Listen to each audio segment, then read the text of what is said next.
اچھا یہ فرمائیے، مطلب سائیگون میرا بھی جانا ہوا ہے اور میں نے جا کے وہاں دیکھا ہے کہ امریکہ نے اس کے بعد اپنی اسٹریٹجی بدلی اور وہاں پہ اس طرح سے انویسٹ کیا، اپنا کلچر اس طرح سے امپورٹ کیا کہ وہاں کی نئی نسل ساری کی ساری امریکی بننا چاہتی ہے.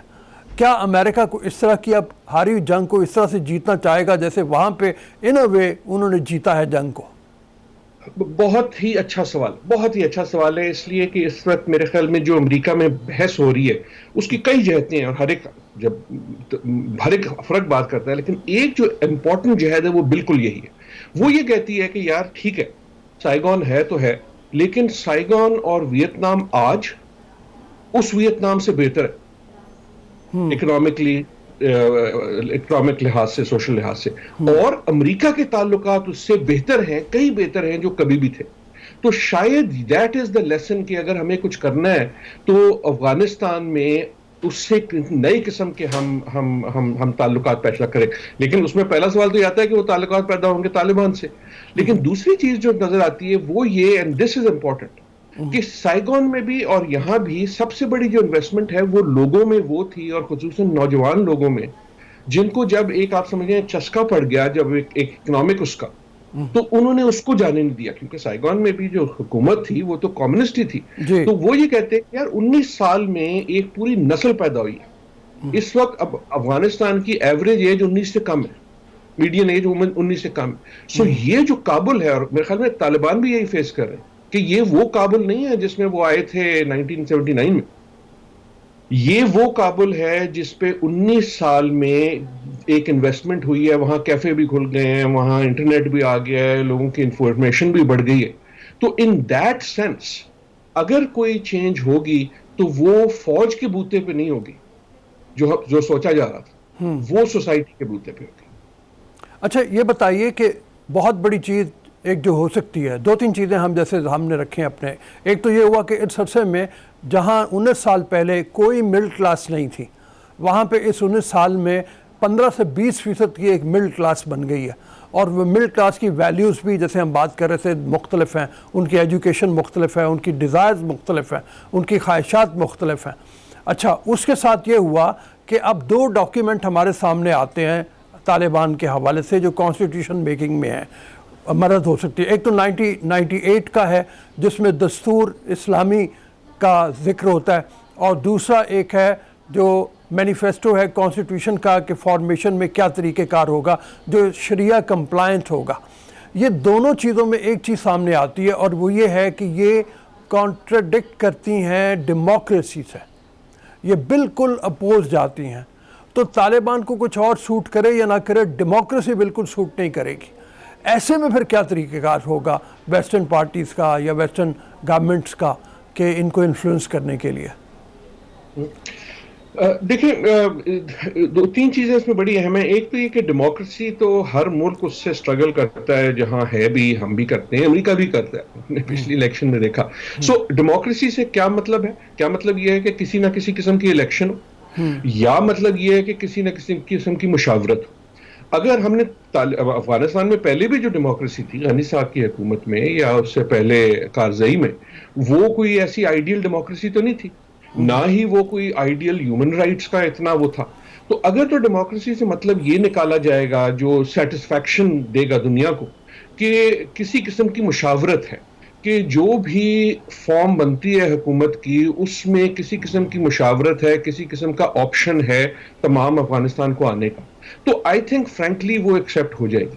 جو بڑی بات آپ کے سوال سے نکلتی ہے میرے خیال میں اس سے بڑی وہ یہ ہے کہ میری رائے میں ہم اس وقت سارے فوکس کر رہے ہیں کہ دنیا کیا کرے گی، امریکہ کیا کرے گا. امریکہ تو چلا گیا نا ہاتھ چھوڑ کے. یورپین یونین کیا کرے گا؟ یورپین یونین بھی میرے خیال میں خوش ہوگا اگر یہ اس کو چھوڑ دے. ظاہر ہے طاقتیں ہیں، چین ہے، روس ہے، یہ امپورٹنٹ رہے گا. لیکن میرے خیال میں اس وقت جو سب سے بڑے چیلنج ہیں طالبان کے، وہ افغانستان کے اندر کے. ایک تو ہم نے بات کی اس نوجوان نسل کی اور نئی سوسائٹی کی. دوسرا یہ ہے کہ یہ 19 سال میں نہیں 40 سال میں پہلی بار ہے کہ ایک طاقت کے پاس تقریباً سارا افغانستان. اب وہ کب تک رکھ سکتے ہیں وی ڈونٹ نو، لیکن اگر اسے وہ رکھیں گے تو پھر جوڑ توڑ کرنا پڑے گا نا. نارتھ سے بھی کرنا پڑے گا، ویسٹ سے بھی کرنا پڑے گا. اس لیے نہیں کرنا پڑے گا کہ ویسٹ کہہ رہا ہے کہ مغربی دنیا کہہ رہی ہے، اس لیے کرنا پڑے گا کہ آپ کو حکومت جب سنبھالنی ہوتی ہے چاہے وہ ڈیموکریٹک ہو یا نہ ہو, تو پھر آپ ڈیلز کرتے ہیں, اور وہ وہی ڈیلز کر کے آئے ہیں. اور سو ان اے وے طالبان کے جو چیلنج ہیں, اور یہی ہمیں نظر آ رہا ہے, دیکھیں آج تقریباً ہفتہ ہو گیا نا, اب تک جو تھا ٹائم جو تھا وہ طالبان کے ہاتھ میں تھا, بیکاز انہوں نے سوئفٹلی سرپرائز کیا ہر ایک کو.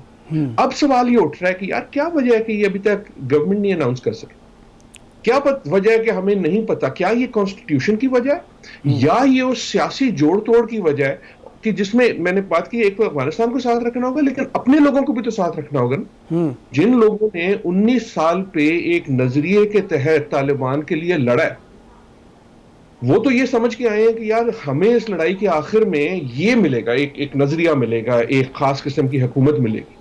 اب اگر وہ دیکھتے ہیں کہ نہیں یار یہاں تو عالمی پریشر یا وٹ ایور میں ہم جن وعدوں پہ آئے تھے وہ پورے نہیں ہوئے, تو سیاست ہوتی ہے. یا تو Taliban that will force Taliban back to Mullah Omar قسم کی ایک اسٹرنجنٹ وائلنٹ پالیٹکس, یا it will force Taliban into becoming اسی قسم کا ایک ون مور پولیٹیکل پلیئر جیسے ساری دنیا میں ہوتے ہیں, جہاں you will have to compromise and make deals. بالکل. اس میں ایک اور چیز بھی بڑی, تیسری قوت بھی بہت بڑی ہے, اور وہ ان طالبان فائٹرز کی ہے جو اس وقت ساتھ شامل ہیں, جو پورے افغانستان میں پھیلے ہوئے ہیں. ان کے کھانے پینے کا انتظام کیا ہوگا, ان کی سیلریز کہاں سے آئیں گی, اور کیا یہ ایک پیرل فوج بننے جا رہا ہے یا یہی فوج ہوگی, اور جو پرانی فوج ہے اس کا کیا ہوگا, یہ بھی ایک بڑا سوال ہے.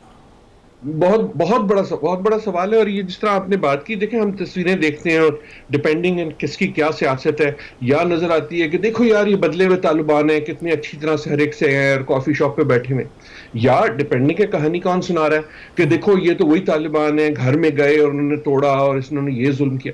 تو میرے خیال میں دونوں چیزیں ہوں گی, کیونکہ وہ جو ہم جس کو فوج کہہ رہے ہیں یا جو بھی ان کے فائٹرز ہیں, وہ they are not a passive character.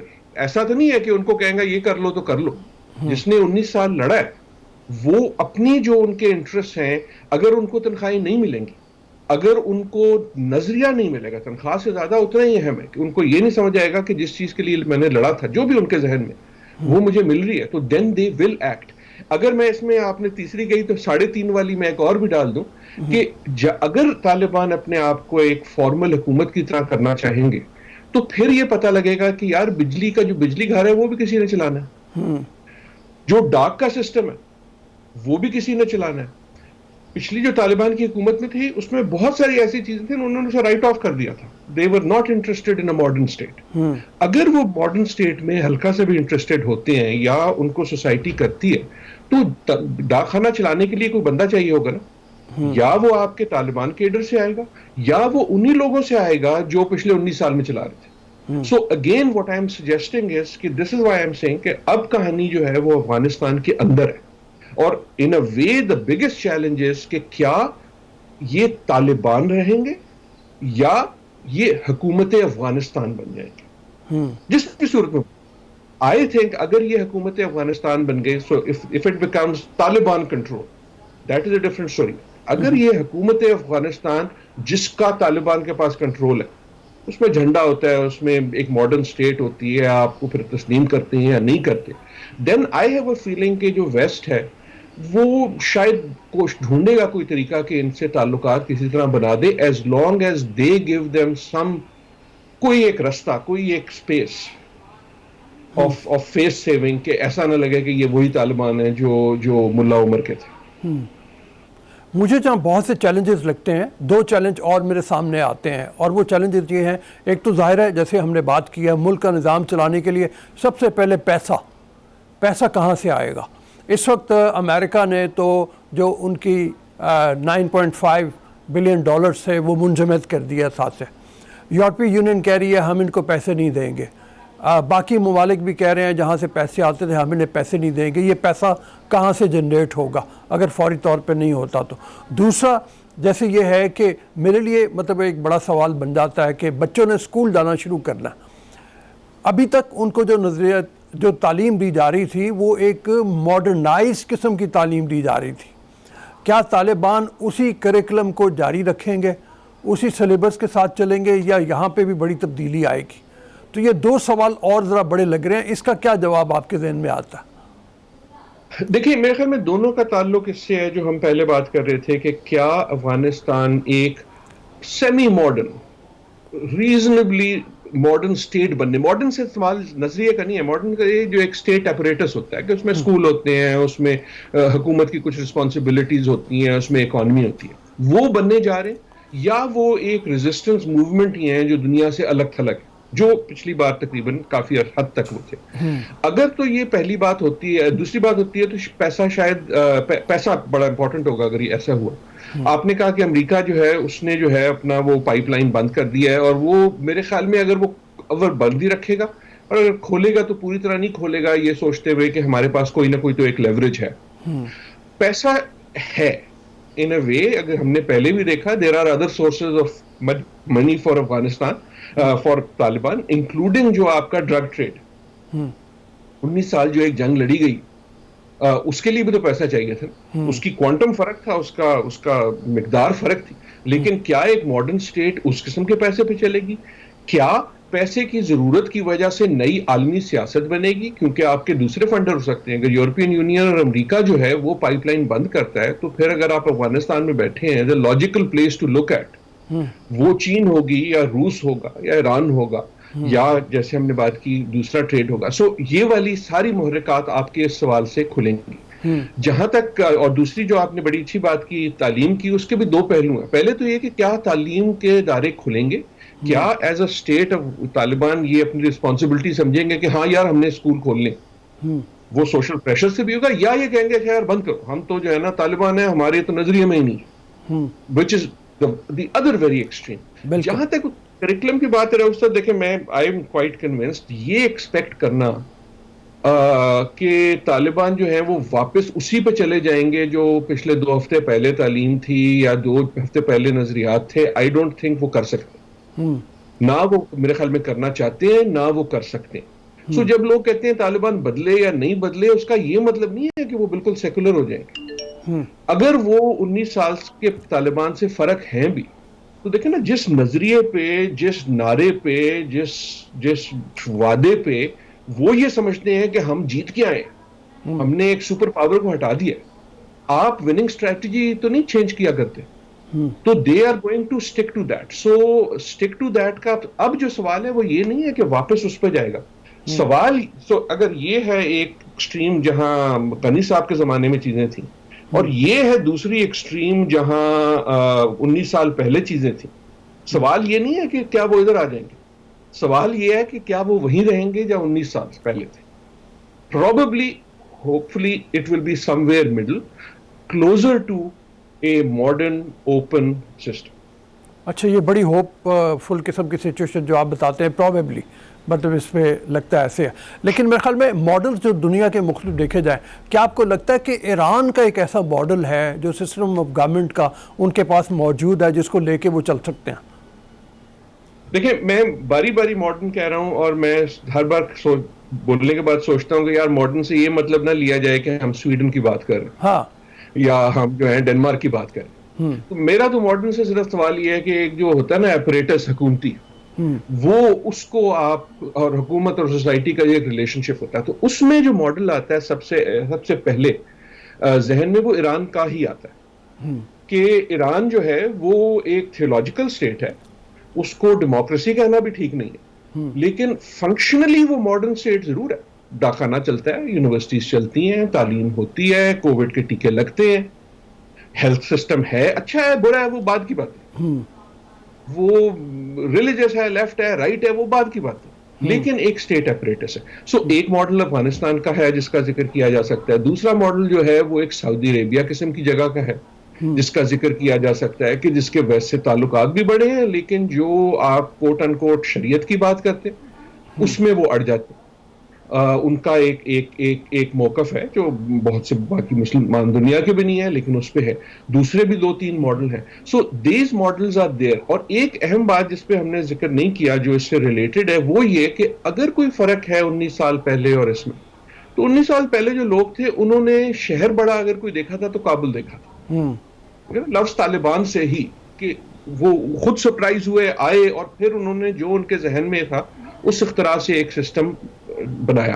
یہ جو طالبان ہیں یہ تو 19 سال جو ہے یہ سوچتے رہے ہیں کہ یار ہمارے ساتھ کیا ہوا، اور پھرتے بھی رہے، اور خصوصاً پچھلے 19 مہینے میں انہوں نے قطر میں بھی ہاسپٹیلٹی دیکھی، انہوں نے دنیا کی بڑی جو لیڈران ہیں ان سے بڑے بڑے ہوٹلوں میں ملاقاتیں بھی کیں، وہ ہوسٹ بھی ہوئے، انہوں نے دنیا بھی دیکھی، تو یقیناً انہوں نے یہ بھی سوچا ہوگا کہ یار کیا کیا ماڈل ہے، ان کو بہتر پتہ ہے، اب آج کے طالبان بہتر جانتا ہے اس طالبان سے کہ ایران کا ماڈل ہے کیا، سعودی عربیہ کا یا گلف کا ماڈل ہے کیا۔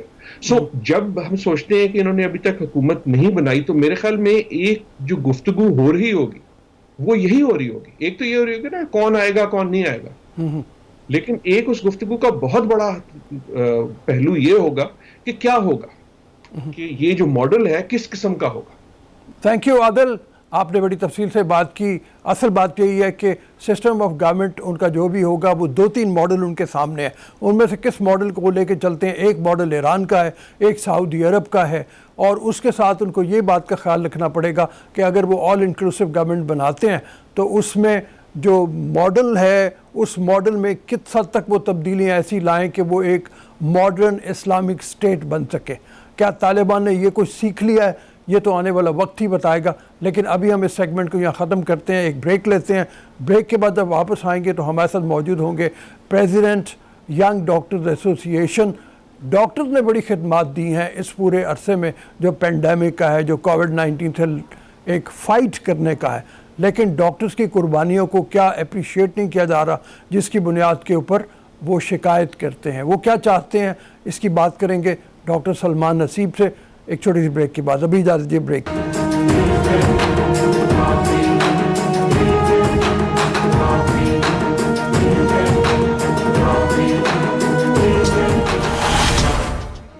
ہمارے سیکنڈ چنک کی کہانی شروع ہوتی ہے ڈاکٹر قادر نواز جاکھرانی سے، جو سندھ میں اپوائنٹڈ تھے اور 14 اپریل کو 2021 کو انہوں نے خودکشی کر لی۔ اس کی وجہ یہی بتائی جاتی ہے کہ ان پہ پریشر بہت زیادہ تھا۔ کیا اسی طرح کا پریشر اس وقت ینگ ڈاکٹرز کے اوپر ہے کہ جس کی بنیاد کے اوپر وہ شکایت کرتے ہیں، وہ گلہ کرتے ہیں، وہ بعض اوقات وائلنٹ ہو جاتے ہیں اور بعض اوقات خودکشیوں تک پہنچ جاتے ہیں؟ اس وقت پینڈیمک میں خاص طور پہ اگر ہم دیکھیں تو پریشر واقعی بہت زیادہ ہے، لیکن کیا اس کا صلہ بھی ان کو اسی طرح سے مل رہا ہے؟ یہ بات کریں گے ہم۔ ڈاکٹر سلمان نصیب ہمارے ساتھ موجود ہیں، آپ ینگ ڈاکٹرز ایسوسی ایشن کے پریزیڈنٹ ہیں۔ السلام علیکم ڈاکٹر صاحب، پریشر کیا ہے اس وقت اس پینڈیمک میں؟ حالانکہ جو آرٹیکل میں پڑھا تھا اس میں یہ ہوا کہ ڈاکٹر جاکھرانی جن کی ایک طرح سے شہادت ہوئی، انہوں نے خودکشی کی، لیکن ان کو دھکیلا گیا چونکہ اس تمام کی طرف جس کی بنیاد کے اوپر انہوں نے خودکشی کی۔ تو اس پریشر میں خود ڈاکٹرز کے بہت سے لوگ شامل تھے جنہوں نے خرچی سسٹم کے تحت پیسے دیے ہوئے تھے لوگوں کو، ڈیوٹی پہ نہیں آتے تھے۔ کیا یہ پریشر اس وجہ سے ہے آپ لوگوں کے اوپر کہ خود ڈاکٹرز کے لوگ جو ہیں وہ ڈاکٹروں کو پریشرائز کرتے ہیں، یا سسٹم ایسا بن گیا ہے جس کی بنیاد کے اوپر آپ لوگ بہت پریشرائزڈ ہیں؟ بہت شکریہ سر، بالکل آپ نے ایک بڑا اہم ایشو کی طرف جو ہے عوام کی اور میڈیا کی توجہ مبذول کروائی ہے۔ جاکھرانی صاحب کا میں آپ کو بتا دوں، جس طرح جاکھرانی صاحب کا ایشو ہے اسی طرح پنجاب بھر کے سینکڑوں ڈاکٹرز کا ایشو ہے، کے بی کے ڈاکٹرز کا ایشو ہے۔ جاکھرانی صاحب جنہوں نے خودکشی کر لی، اس وقت ان کے 4 بچے ہیں جن کا کوئی پرسان حال نہیں ہے۔ سندھ گورنمنٹ نے ان کے لیے کسی طرح کا کوئی بھی جو ہے ان کو وظیفہ وغیرہ نہیں دیا۔ جاکھرانی صاحب کو گورنمنٹ آف سندھ نے صرف 89 ڈیز کے لیے ڈیلی ویجز پہ رکھا تھا، اور 89 ڈیز کے بعد ان کا کانٹریکٹ جو ہے وہ رینیو ہونا تھا، جو بعد میں انہیں یہ کہا گیا کہ آپ کام کرتے رہیں، ود ٹائم آپ کا کانٹریکٹ رینیو کر کے آپ کو دوبارہ ڈیلی ویجز پہ رکھ لیا جائے گا۔ تو اس طرح کا یہ سرکل ان کا چل رہا تھا، اور وہ کئی مہینوں سے بے روزگار تھے، بغیر تنخواہ کے کورونا وارڈ میں کام کر رہے تھے۔ ان کے کام کرتے کی ویڈیوز موجود ہیں، اور ہم نے بھی پنجاب میں بھی ڈاکٹرز کی یہی صورتحال ہے، اب تک یہ صورتحال ہے۔ اچھا ڈاکٹر صاحب یہ بتائیے کہ جیسے میں نے ذکر کیا جاکھرانی کی جو موت ہوئی اس میں ایک بڑی وجہ یہ خرچیز والے تھے۔ یہ خرچیز والے کون ہیں؟ کیا آپ کے یہاں بھی اس طرح کے لوگ موجود ہیں جو پیسے لے لیتے ہیں ان ڈاکٹر سے جو ڈیوٹی پہ نہیں آتے، اور وہ ان کی بس پریزنٹ لگ جاتی ہے اور وہ آخر میں تنخواہ وصول کر لیتے ہیں، اور پریشر دوسرے ڈاکٹروں پہ آ جاتا ہے جو ایمانداری سے کام کر رہے ہیں؟ نہیں، میرے نالج میں یہ بات جاکھرانی صاحب کی بالکل یہ ریزن نہیں تھی۔ جاکھرانی صاحب کا 89 ڈیز کی انہیں انیشیل تنخواہ کے بعد ان کا کانٹریکٹ ہی رینیو نہیں ہوا تھا، وہ بیچارے ڈیوٹی پہ جا رہے تھے، اور گورنمنٹ آف سندھ سے ہمارے یہ جتنے ڈیلی ویجز کے ڈاکٹرز ہیں بار بار منت سماجت کر رہے تھے کہ ہمارا کانٹریکٹ یا تو رینیو کرایا جائے یا پھر ہمیں بتا دیں کہ اگر ہماری سروسز کی ضرورت نہیں ہے ہم کہیں اور جا کے کام کر رہے ہیں. تو گورنمنٹ آف سندھ انہیں بار بار یہ کہہ رہے تھے، جو ان کا بیوروکریٹک ڈیلے ہے، جو ہمارے یہ بابوز بیٹھے ہوئے ہیں، یہ جو سیکرٹریز جو وزارت صحت میں صرف اور صرف پرکس اینڈ پریویلیجز انجوائے کرنے آتی ہے، یہ بیوروکریسی. اچھا ڈاکٹر صاحب یہ بتائیے کہ آپ کا وائی ڈی اے کا فیوچر پلان اس حوالے سے کیا ہے، کیا کرنے جا رہے ہیں آپ لوگ؟ اس وقت سر جو صورتحال ہے، چاہے وہ پنجاب ہے، سندھ ہے، کے پی ہے یا بلوچستان ہے، ڈاکٹروں نرسز پیرامیڈیکل سٹاف کے ساتھ جو ناانصافیاں ہو رہی ہیں چاروں صوبوں میں، بلکہ اسلام آباد میں ہماری تنظیم اتنی مضبوط ہے کہ ہم چاہیں تو بھرپور ہڑتال کر کے پورا ملک بند کر دیں، لیکن چونکہ اس وقت ملک میں پینڈیمک چل رہی ہے، ملک میں اس وقت کووڈ کے ساتھ لڑائی، اور ہم یہ سمجھتے ہیں کہ جس طرح سے حکمران جو ہیں محکمہ صحت سے اور اس کے مسائل سے ناشنا ہے، اور جس طرح بیوروکریسی غیر سنجیدہ ہے، اگر ہم نے بھی کوئی بڑا سٹیپ لیا تو مریض بری طرح متاثر ہوں گے. تو چونکہ پہلے بھی ہم یہ سمجھتے ہیں کہ کووڈ کے خلاف اگر کہیں پہ ایفیکٹو کاوشیں ہو رہی ہیں تو وہ ہیلتھ پروفیشنلز کی طرف سے ہو رہی ہیں، باقی صرف اور صرف پوائنٹ سکورنگ ہے. اس لیے ایٹ دا مومنٹ ہم اپنے پروگرام، آپ کے پروگرام کی توسط سے، اور تمام جو بڑے بڑے یہ لوگ ہیں، چاہے وزراء اعلیٰ ہیں، وزیر اعظم صاحب ہیں اور بیوروکریسی ہیں، ان کو ہم لکھ کے بار بار یہ ریکویسٹ کر رہے ہیں کہ آپ اس وقت جو آپ باتیں ٹویٹر پہ کر رہے ہیں، جو آپ باتیں ٹی وی پروگرامز میں کر رہے ہیں، آپ سب سے بڑی مؤدبانہ یہ ریکویسٹ ہے کہ اس کو in actual on ground hospitals میں بھی امپلیمنٹ کریں، تاکہ ایک ڈاکٹر نے خودکشی کر لی ہے، مزید ڈاکٹرز جو ہیں بار بار اس پہ مجبور نہ ہوں. اچھا یہ فرمائیے کہ یہ جو شروع میں آپ لوگ کہتے رہے کہ ہمیں پوری طرح سے جو وسائل میسر نہیں ہیں کرونا سے لڑنے کے لیے، نہ ایکوپمنٹ ہے، نہ چیزیں ہیں، نہ مطلب پورا وہ ڈریس جو موجود ہوتا ہے وہ ہے، اب یہ مطلب چیزیں پوری ہو گئی ہیں آپ کی؟ دیکھیں جو انیشیل منتھس آف پینڈیمک تھے اس میں آپ نے دیکھا کہ گورنمنٹس چاروں صوبوں کی جو ہیں وہ بری طرح اس میں فلاپ ہوئی، لیکن الحمدللہ بہت سارے مخیر حضرات نے، سول سوسائٹی نے اور ڈاکٹروں نے اپنی مدد کے تحت بہت سارا سامان مہیا کیا. اب اس میں کوئی شک نہیں کہ اس وقت ہسپتالوں میں پرسنل پروٹیکٹیو اکوپمنٹس موجود ہیں، حفاظتی سامان قدرے بہتر ہے، اس کی ترسیل ہے، لیکن اگر ہم یہ سمجھتے ہیں کہ حکومتی بے حسی ہے ٹورڈز دا ہیلتھ پروفیشنلز، وہ کانسٹنٹ ہے، وہ پہلے بھی جیسے تھی. ابھی تک پنجاب میں کسی کو کرونا رسک الاؤنس نہیں ملا، کرونا وارڈز میں کام کرنے والے ڈاکٹروں کو تنخواہیں نہیں مل رہی، اور چاروں صوبوں میں یہی صورتحال ہے. Corona risk allowance Sindh government نے بالکل دیا ہے، باقی 3 صوبوں نے وہ اب تک بھی وہ بھی نہیں دیا.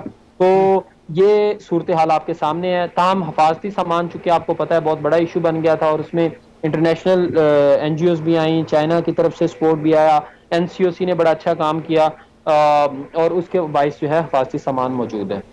اچھا، اور جو اس وقت دوبارہ رائز پہ ہے کرونا، مطلب تھرڈ فورتھ ویو جیسے کہتے ہیں، فورتھ ویو اس وقت چلی ہوئی ہے، اس حوالے سے اگر دیکھیں تو کیا ریئلائزیشن موجود ہے کہ اس وقت فورتھ ویو ہے؟ کیسز پہلے کراچی میں بہت زیادہ تھے، اب پشاور میں بہت زیادہ ہیں، اس کا جو ریشو ہے وہ 27% پہ گیا ہوا ہے، اور اسی طرح سے اور شہروں میں بھی وہاں کے خیبر پختونخوا کے موجود ہے، پنجاب میں بھی تھوڑا سا ریشو بڑھ گیا ہے. اس حوالے سے آپ لوگ کیا سمجھتے ہیں، کیا اور ہونا چاہیے پھر؟ دیکھیں سر، کچھ تھے شارٹ ٹرم پلان، کچھ تھے long term plans. Short term plans یہ تھے کہ جو آئسولیشن بنائے، ایون ویکسینیشن ہوا، ہاسپٹلز انہوں نے اسپیشلائز بنا دیے یا الگ کر دیے، وارڈز الگ کر دیے، وہ جیسے تیسے ہم اس میں گزر گئے. لانگ ٹرم پلان یہ ہے، پاکستان میں آپ یہ دیکھتے ہیں کہ ہر دوسرے سال، ہر تیسرے سال کوئی نہ کوئی بڑی وبا آتی ہے. وباؤں سے نمٹنے کے اسپیشلائزڈ ڈاکٹرز ہیں، انفیکشس ڈیزیز کے ڈاکٹرز ہیں، ایپیڈیمیولوجسٹ ہے، پوری کا پورا ایک ڈپارٹمنٹ ہے. اور یہ ہمارے پاس ریٹن موجود ہے کہ ہم نے یہ مارچ 2020 میں بار بار ان کو کہا کہ دیکھیں آپ انفیکشس ڈیزیز کا اس وقت پنجاب میں شاید 2 ڈاکٹرز بھی موجود نہیں. انفیکشس ڈیزیز کا پورے پنجاب میں ایک چھوٹا سا اسپتال ہے، یہ داتا دربار کی بیک پہ، جس میں کوئی مریض داخل نہیں ہوتا کیونکہ وہاں پہ عملہ ہی موجود نہیں ہے.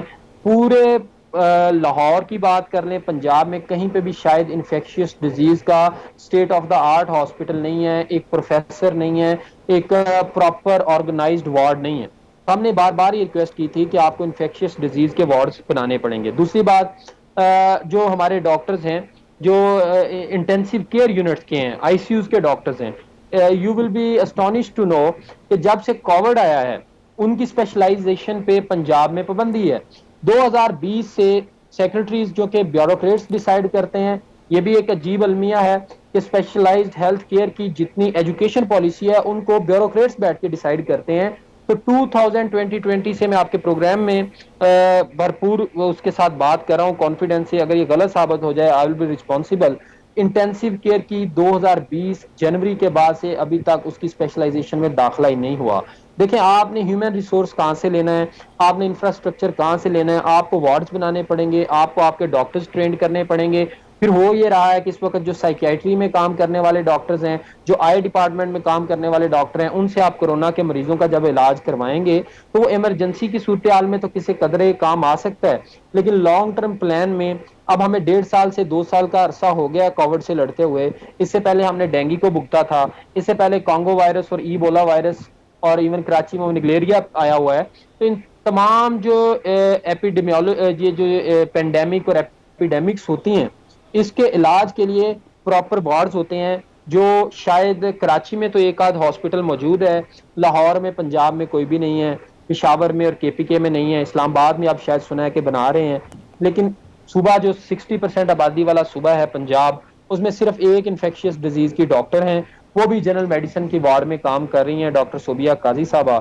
اس کے علاوہ کوئی بھی پراپر جو ہے ڈیزیگنیٹڈ وارڈ ہو جہاں پہ کورونا کا پراپر علاج کیا جائے اور انفیکشیس ڈیزیز کے اسپیشلسٹ ہوں, وہ ابھی تک نہیں بنایا جا سکا. اچھا یہ بتائیے, کیا یہی پریشر ہے جس کی بنیاد کے اوپر ڈاکٹر آپ کے ملک سے باہر جانا چاہتے ہیں اور چلے جاتے ہیں, جس کو جہاں پہ موقع ملتا ہے وہ فوراً باہر نکل جاتا ہے, یا کچھ اور اٹریکشن ہے؟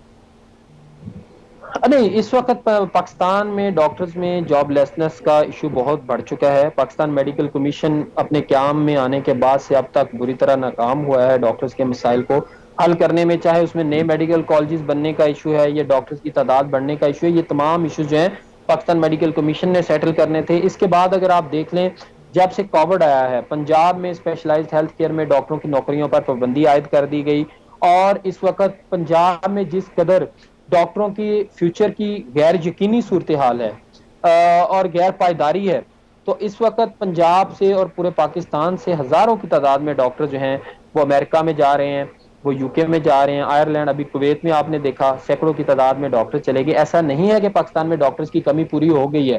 پاکستان میں آج بھی ڈاکٹرز کی جو announced designed number of seats ہیں فار دا جاب, وہ وہی ہیں جو 1998 کے بعد سے ابھی تک ریوائز نہیں کی گئی. ڈاکٹر جتنے بھی بن گئے ہوں ہمارے سرکاری ہسپتالوں میں ڈاکٹرز کے لیے جو نوکریاں ہیں وہ وہی ہیں جو 1996 اور 1998 سے چلی آ رہی ہیں. آبادی آپ دیکھیں تب سے 96 کے بعد کہ ہسپتال کتنے بنے ہیں, نئے ڈاکٹرز کی اسامیاں کتنی پیدا کی گئی ہیں, تو بالکل اس میں اضافہ نہیں کیا گیا. اس کی ایسی صورتحال کو دیکھتے ہوئے ہمارے جو موسٹ شائننگ اسٹوڈنٹس ہوتے ہیں, ہمارے جو اپنے اپنے سیشنز کے ٹاپرز ہوتے ہیں, جو ہمارے قابل اور ڈسٹنکشن ہولڈر اسٹوڈنٹس ہوتے ہیں, وہ یا یہ امریکہ میں, یورپ میں اور یہ کویت اور دبئی میں چلے جاتے ہیں. اور یہی وجہ ہے کہ پاکستان میں برین ڈرین جو ہو رہا ہے اس کا خمیازہ ہمارا ہیلتھ سسٹم بھگت رہا ہے اور ہمارا ملک بھگت رہا ہے. Thank you very much doctor صاحب. ہم نے یہاں بات کی ڈاکٹرز کے حوالے سے مسائل کی, اور وہ مسائل آپ کے سامنے رکھے, ارباب اختیار کے سامنے رکھے. ہمیں امید ہے اس پہ کچھ نہ کچھ عمل درآمد کرنے کے لیے سامنے آئیں گے ارباب اختیار. اس کی وجہ یہ ہے کہ یہ جو ایک مشکل وقت ہے پینڈیمک کا, اس میں ڈاکٹرز کو واقعی فرنٹ لائن پہ آگے آ کے بہت زیادہ کام کرنا پڑ رہا ہے, اور ہم نہیں چاہتے کہ اس پریشر میں ایسی مثالیں بنیں جہاں پہ سندھ کے ڈاکٹر اکھرانی کی بنی جن کو خودکشی کرنی پڑی. اور ڈاکٹرز کو خودکشی نہیں کرنی چاہیے, ان کو ڈیلی ویجز پہ نہیں رکھا جانا چاہیے, ان کے لیے باقاعدہ طور پہ ریگولر جابز کا انتظام ہونا چاہیے. جب تک یہ نہیں ہوگا ان کے مسائل ختم نہیں ہوں گے اور ان کی شکایتیں بھی ختم نہیں ہوگی. یہ بھی اجازت دیجیے. اللہ حافظ الناس.